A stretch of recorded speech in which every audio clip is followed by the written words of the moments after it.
Hello friends, welcome to Sujata's balcony garden. ಪ್ರತಿಯೊಬ್ಬರಿಗೂ ಅವ್ರ ಗಾರ್ಡನ್ನಲ್ಲಿ ತುಂಬ ಹೂಗಳನ್ನು ಬೆಳಿಬೇಕು ಅಂತ ಆಸೆ ಇರುತ್ತೆ. ಮತ್ತು ಗಿಡಗಳನ್ನ ಹೆಲ್ದಿಯಾಗಿ ಇಟ್ಕೊಳ್ಬೇಕು, ಯಾವುದೇ ರೋಗ ಅವ್ರ ಗಿಡಗಳಿಗೆ ಬರಬಾರ್ದು ಅನ್ನೋ ಆಸೆ ಪ್ರತಿಯೊಬ್ಬರಿಗೂ ಸಹ ಇರುತ್ತೆ. ಗಾರ್ಡನಿಂಗ್ ಮಾಡೋ ಪ್ರತಿಯೊಬ್ಬರಿಗೂ ಇರುತ್ತೆ. ಕೆಲವೊಬ್ಬರಿಗೆ ಅದು ಸಾಧ್ಯ ಆಗುತ್ತೆ, ಕೆಲವೊಬ್ಬರಿಗೆ ಟೆಕ್ನಿಕ್ಸ್ ಗೊತ್ತಿರುತ್ತೆ, ಅವರು ಆ ಥರ ನೀಟಾಗಿ ಗಿಡಗಳನ್ನ ಇಟ್ಕೊಳ್ತಾರೆ ರೋಗ ಬರದೇ ಇರೋ ಥರ. ಬಟ್ ಕೆಲವರಿಗೆ ಏನೇನು ಮಾಡಬೇಕು ರೆಮಿಡೀಸ್ ಅಂತ ಗೊತ್ತಿರಲ್ಲ. ಸೊ ಅಂಥವರಿಗೆ ಈ ವಿಡಿಯೋ. ನನ್ನ ಗಾರ್ಡನ್ನಲ್ಲಿ ನಾನು ನನ್ನ ಗಿಡಗಳನ್ನ ಸಾಧ್ಯ ಆದಷ್ಟು ರೋಗ ಬರದೇ ಇರೋ ಥರ ನೋಡ್ಕೊಳ್ತೀನಿ. ನನಗೆ ಎಷ್ಟು ಟೈಮ್ ಸಿಗುತ್ತೆ ಅಷ್ಟು ಟೈಮಲ್ಲಿ ನಾನು ನನ್ನ ಗಿಡಗಳಿಗೆ ಪ್ರತಿ ವಾರವೂ ಸಹ ಏನಾದರೂ ಒಂದು ಫರ್ಟಿಲೈಸರ್ಸ್ನ ಇಲ್ಲ ಪೆಸ್ಟಿಸೈಡ್ಸ್ನ ಸ್ಪ್ರೇ ಮಾಡಿಕೊಂಡು ರೋಗಗಳು ಬರದೇ ಇರೋ ಥರ ನೋಡ್ಕೊಳ್ತೀನಿ. ಬಟ್ ಅದರಲ್ಲೂ ಸಹ ರೋಗಗಳು ಕೆಲವೊಂದು ಗಿಡಗಳು ಚೆನ್ನಾಗಿರೋ ಗಿಡಗಳ ಮಧ್ಯೆನೇ ಸಹ ಕೆಲವೊಂದು ಗಿಡಗಳಲ್ಲಿ ರೋಗ ಬಂದಿರುತ್ತೆ. ಅದನ್ನು ಏನು ಮಾಡೋದಕ್ಕಾಗೋದಿಲ್ಲ, ಅದನ್ನು ನಾವು ನೋಡ್ಕೊಂಡು ಬಿಟ್ಟು ಅದಕ್ಕೆ ಬೇರೆ ಏನಾದರೂ ರೆಮಿಡೀಸ್ ಮಾಡ್ಕೊಳ್ಬೇಕಾಗುತ್ತೆ. ಇದು ನೋಡಿ, ಯಾವಾಗಲೂ ಇದಕ್ಕೆ ರೋಗ ಹತ್ತುತ್ತಾನೇ ಇರುತ್ತೆ, ಜಾಸ್ತಿ ಹೂ ಬಿಡೋದೇ ಇಲ್ಲ ಈ ಗಿಡ. ಪ್ರತಿ ಸಾರಿನೂ ನಾನು ಸ್ಪ್ರೇ ಮಾಡಿದವಾಗ ಹೊರಟೋಗಿರುತ್ತೆ ಮತ್ತು ಬರ್ತಾನೆ ಇರುತ್ತೆ. ಇದಕ್ಕೆ ನಾನಿವತ್ತು ಒಂದು ಎಫೆಕ್ಟಿವ್ ರೆಮಿಡಿ ಮಾಡ್ತಾಯಿದ್ದೀನಿ. ಕೆಮಿಕಲ್ ಫರ್ಟಿಲೈಸರ್ನ ಸ್ಪ್ರೇ ಮಾಡ್ತೀನಿ. ಅದನ್ನು ಮಾಡೋದ್ರಿಂದ ಸಾಧ್ಯ ಆದಷ್ಟು ಈ ಒಂದು ಹುಳಗಳಿಂದ ಮುಕ್ತಿ ಪಡ್ಕೊಳ್ಬಹುದು. 2-3 ಥರ ಫಂಗಸ್ ಇರುತ್ತೆ. ಒಂದು ಅಪಿಡ್ಸ್ ಅಂತ ಹೇಳ್ತೀವಿ ಇದಕ್ಕೆ. ಈ ಬ್ಲ್ಯಾಕ್ ಥರ ಹುಳಗಳಿರುತ್ತೆ, ಚಿಕ್ಕ ಚಿಕ್ಕ ಹುಳಗಳು. ಈ ಸೇವಂತಿಗೆಗೂ ಹತ್ಕೊಳ್ಳುತ್ತೆ ಆ ಹುಳಗಳು. ಬಟ್ ನನ್ನ ಸೇವಂತಿಗೆ ಗಿಡಗಳಲ್ಲಿ ಯಾವುದ್ರಲ್ಲೂ ಸಹ ಆ ಥರ ಹುಳಗಳ ಕಾಟ ಇದುವರೆಗೂ ಬಂದಿಲ್ಲ. ಯಾಕೆ ಅಂತ ಅಂದರೆ ನಾನು ನೀಮ್ ಆಯಿಲ್ನ ರೆಗ್ಯುಲರ್ ಆಗಿ ಸ್ಪ್ರೇ ಮಾಡ್ತಾನೇ ಇರ್ತೀನಿ. ಮತ್ತು ಈ ಒಂದು ಕೆಮಿಕಲ್ ಫರ್ಟಿಲೈಸರ್ನ ಸಹ ನಾನು 2 months ಒನ್ಸ್ ಸ್ಪ್ರೇ ಮಾಡ್ತಾನೆ ಇರ್ತೀನಿ. ಈ ಪೆಸ್ಟಿಸೈಡ್ನ ಸ್ಪ್ರೇ ಮಾಡೋದ್ರಿಂದ ಹತ್ರನೂ ಹುಳಗಳು ಸುಳಿಯೋದಿಲ್ಲ. ಮತ್ತು ಗಿಡಗಳು ಅಷ್ಟೇ ತುಂಬ ಹೆಲ್ದಿಯಾಗಿ ಗ್ರೋ ಆಗುತ್ತೆ, ಬ್ರಾಂಚಸ್ಸು ಚೆನ್ನಾಗಿ ಸ್ಪ್ರೆಡ್ ಆಗುತ್ತೆ. ಬನ್ನಿ ಅದು ಯಾವುದು ಪೆಸ್ಟಿಸೈಡ್ ಅಂತ ನೋಡೋಣ. ಇದನ್ನು ಮೊನ್ನೆ ನಾನು ಪ್ರೂನಿಂಗ್ ಮಾಡಿದಂತಹ ಒಂದು ಗಿಡ ಹೊಸ ಚಿಗುರುಗಳು ಎಷ್ಟು ಚೆನ್ನಾಗಿ ಬರ್ತಾಯಿದೆ. ನೀವು ಹಳೆ ವೀಡಿಯೋಸ್ನ ನೋಡ್ತಾ ಇದ್ದರೆ ನಿಮಗೆ ಗೊತ್ತಾಗುತ್ತೆ. ಕೆಲವೊಂದು ಗಿಡಗಳಲ್ಲಿ ಮಾತ್ರ ಈ ಥರ ಅಪಿಡ್ಸ್ ಮತ್ತು ಮಿಲಿಬಗ್ಸ್ ನನ್ನ ಗಿಡಗಳಲ್ಲಿ ಇದೆ, ಬೆರಳೆಣಿಕೆಯಷ್ಟು ಗಿಡಗಳಲ್ಲಿ. ನಾನು ನೀಮ್ ಆಯಿಲ್ ಸ್ಪ್ರೇ ಮಾಡುವಾಗ ಅವಕ್ಕೆ ಟಚ್ ಆಗಿರಲ್ಲ, ಮೇ ಬಿ ಅದರಿಂದ ಅದು ಉಳ್ಕೊಂಡಿರುತ್ತೆ ಹಾಗೆಯೇ. ಬಟ್ ಮೋಸ್ಟ್ ಆಫ್ ದ ಪ್ಲ್ಯಾಂಟ್ಸಲ್ಲಿ ಯಾವುದೇ ರೋಗ ಇಲ್ಲ, ತುಂಬ ಹೆಲ್ದಿಯಾಗಿ ಗಿಡಗಳಿವೆ. ಈ ಹೈಬಿಸ್ಕಸ್ ಪ್ಲ್ಯಾಂಟ್ಗಳು ಹೇಗೆ ಅಂತ ಅಂದರೆ, ಒಂದು ರೋನಲ್ಲಿ ಹೂಗಳು ಬಿಟ್ಬಿಡುತ್ತೆ, ಸ್ಟಾಪ್ ಆಗುತ್ತೆ, ಮತ್ತೆ ಚಿಗುರು ಬರುತ್ತೆ ಹೊಸದಾಗಿ, ನೆಕ್ಸ್ಟ್ ಮತ್ತೆ ಹಾಗೆ ಹೂ ಬಿಡುತ್ತೆ. ಅದೊಂಥರ ಸೈಕಲ್ ಥರ.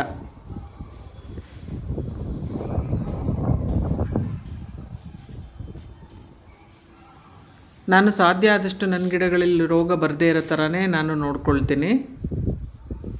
ಅದಕ್ಕೇನಿಲ್ಲ, ನೀವು ಒಂದು ಸಿಂಪಲ್ ರೆಮಿಡಿ ಎವ್ರಿ ವೀಕ್ ನೀವು ಯಾವುದಾದ್ರೂ ಒಂದು ಪೆಸ್ಟಿಸೈಡ್ನ ಸ್ಪ್ರೇ ಮಾಡ್ತಾನೆ ಇರಬೇಕು ಗಿಡಗಳಿಗೆ. ಹಾಗಿದ್ದಾಗ ಮಾತ್ರ ಈ ಥರ ರೋಗಮುಕ್ತ ಆಗಿಸ್ಕೋಬೋದು. ಇದು ನೋಡಿ, ಒಂದು ನಾನು ಲಾಲ್ಬಾಗಲ್ಲಿ ತಂದಂತಹ ಒಂದು ಹೈಬಿಸ್ಕಸ್ ಪ್ಲ್ಯಾಂಟ್. ಇದರಲ್ಲಿ ನೆಟ್ ಪಾಟ್ ಇತ್ತು. ಆ ನೆಟ್ ಪಾಟ್ನ ರಿಮೂವ್ ಮಾಡಿಬಿಟ್ಟು ನಾನು ಹಾಕಿದ್ದೀನಿ. ನಾನು ಸಾಧ್ಯ ಆದಷ್ಟು ನೆಟ್ ಪಾಟ್ ಇಲ್ಲದೇ ಇರೋಂತಹ ಗಿಡಗಳನ್ನೇ ತರೋದಕ್ಕೆ ನಾನು ಪ್ರಯತ್ನ ಮಾಡ್ತೀನಿ. ಯಾಕೆ ಅಂತ ಅಂದರೆ, ನೆಟ್ ಪಾಟ್ನ ರಿಮೂವ್ ಮಾಡಿ ನಾವು ಹಾಕಿದವಾಗ ಆ ಗಿಡಗಳು ಸಾಯುವಂತಹ ಚಾನ್ಸಸ್ಸೇ ಜಾಸ್ತಿ ಇರುತ್ತೆ. ಸೊ ಅವನ್ನ ರೀಪಾಟ್ ಮಾಡಿದ ತಕ್ಷಣ ನಾವು ಶೇಡಿ ಏರಿಯಾದಲ್ಲಿ ಇಟ್ಬಿಡಬೇಕು. ಇದು ನೋಡಿ, ಈ ಗಿಡಕ್ಕೂ ಅಷ್ಟೇ ರೋಗ ಹತ್ಕೊಂಡಿದೆ. ಹೀಗೆ ಹಳದಿಗಾದವಾಗ ಎಲೆಗಳು ಫ್ಲವರಿಂಗ್ಸ್ ಸ್ಟಾಪ್ ಆಗಿಬಿಡುತ್ತೆ ಮತ್ತು ಹೆಲ್ದಿ ಫ್ಲವರಿಂಗ್ಸ್ ಬರೋದಿಲ್ಲ. ಹಾಗಿದ್ದವಾಗ ನಾವೇನು ಮಾಡಬೇಕು ಅಂತಂದರೆ, ಆ ಟಿಪ್ನೇ ತೆಗೆದುಬಿಡಬೇಕು, ಆ ಟಿಪ್ನೇ ಕಟ್ ಮಾಡಿಬಿಡಬೇಕು, ನೀಮ್ ಆಯಿಲ್ ಸ್ಪ್ರೇ ಮಾಡಬೇಕು. ಇಲ್ಲ ಬೇರೆ ಕೆಮಿಕಲ್ ಪೆಸ್ಟಿಸೈಡ್ ಸ್ಪ್ರೇ ಮಾಡ್ತೀವಿ ಅಂತ ಅಂದರೆ ಅದನ್ನು ಸ್ಪ್ರೇ ಮಾಡಬಹುದು. ಹಾಗಿದ್ದವಾಗ ಮಾತ್ರ ಗಿಡ ಚೆನ್ನಾಗಿ ಹೊಸ ಚಿಗುರು ಬಂದು ಈ ಥರ ನೋಡಿ, ಈ ಪ್ಲ್ಯಾಂಟಲ್ಲಿ ಬಂದಿದೆಯಲ್ಲ ಹಾಗೆ ಬಂದು ಒಳ್ಳೆ ಹೂಗಳು ಬಿಡುತ್ತೆ.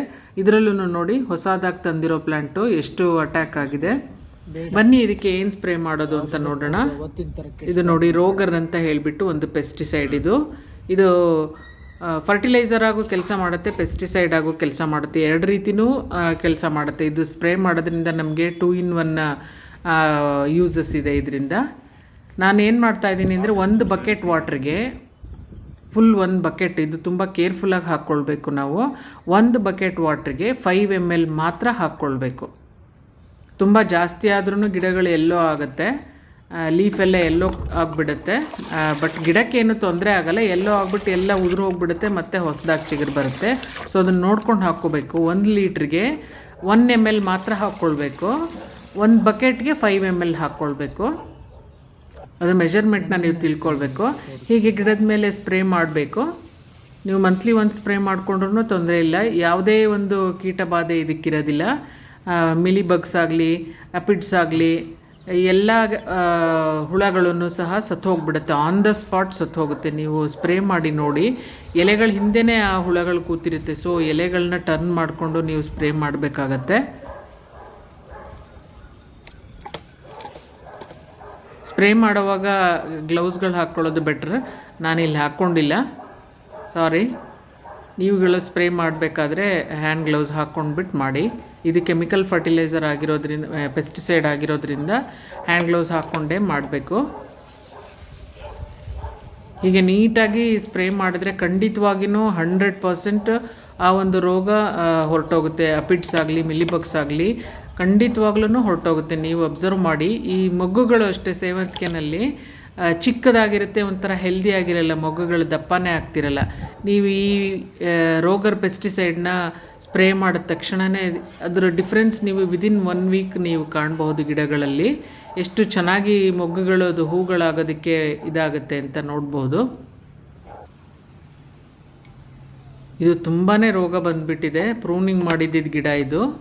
ಇದನ್ನು ನಾನು ಸರಿ ಮಾಡಬೇಕು ಅಂತ ಅಂದರೆ 1-2 ಸರಿನಾದರೂ ನಾನು ಈ ಪೆಸ್ಟಿಸೈಡ್ನ ಸ್ಪ್ರೇ ಮಾಡಬೇಕು, ರೋಗರ್ ಸ್ಪ್ರೇ ಮಾಡಬೇಕು.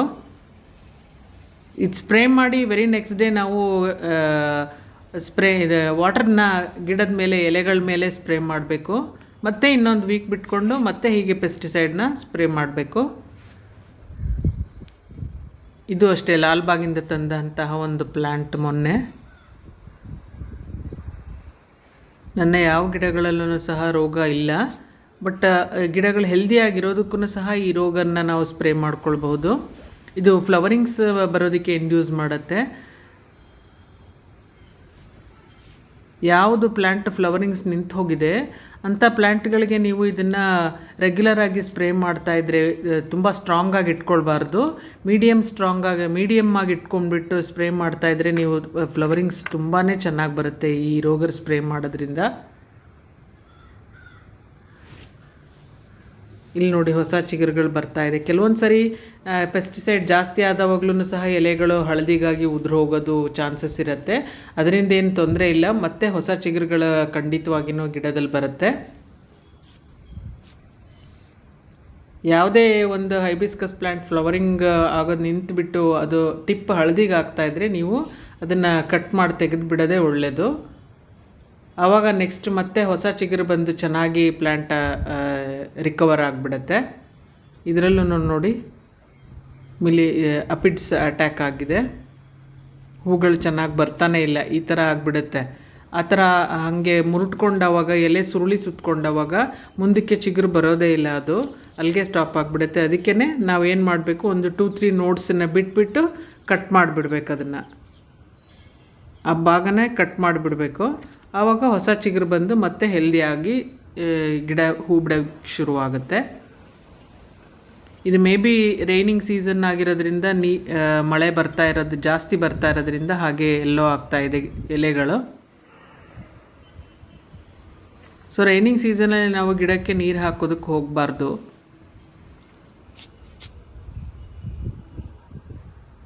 ಇದು ಚಿಗುರುಗಳು ತುಂಬ ಚೆನ್ನಾಗಿದೆ, ಬಟ್ ರೋಗ ತುಂಬ ಹತ್ಕೊಂಡಿದೆ ಇದಕ್ಕೆ.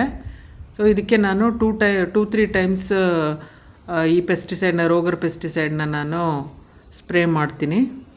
ಇದು ಮೊನ್ನೆ ನಾನು ಪ್ರೂನಿಂಗ್ ಮಾಡಿದಂತಹ ಒಂದು ತುಂಬ ಕೆಟ್ಟದ್ದಾಗಿತ್ತು ಈ ಗಿಡ. ಪ್ರೂನಿಂಗ್ ಮಾಡಿಬಿಟ್ಟು ನಾನು ರೋಗರ್ ಪೆಸ್ಟಿಸೈಡ್ನೇ ಸ್ಪ್ರೇ ಮಾಡಿದ್ದೆ. ಎಷ್ಟು ಚೆನ್ನಾಗಿ ಹೆಲ್ದಿಯಾಗಿ ಆಗ್ತಾಯಿದೆ ನೋಡ್ತಾ ಇರ್ಬೋದು ನೀವು. ಹೊಸ ಚಿಗುರುಗಳು ತುಂಬಾ ಬರ್ತಾಯಿದೆ. ಇವೆರಡು ಗಿಡನೂ ಒಂದೇ ಸಾರಿ ನಾನು ಪ್ರೂನಿಂಗ್ ಮಾಡಿದ್ದೆ. ಯಾವುದೇ ಸಮಯದಲ್ಲಾದ್ರೂ ಪ್ರೂನಿಂಗ್ ಮಾಡ್ಕೊಳ್ಬೋದು. ಈ ಬದನೆಕಾಯಿ ಗಿಡಕ್ಕೂ ಅಷ್ಟೇ ಕಂಬಳಿ ಹುಳಗಳ ಕಾಟ ಜಾಸ್ತಿ ಆಗಿದೆ. ಸೊ ಅದಕ್ಕೂ ಒಂದು ರೆಮಿಡಿ ನಾನು ಹೇಳ್ತೀನಿ, ಸೇಮ್ ರೆಮಿಡಿನೇ. Thanks for watching. Bye bye.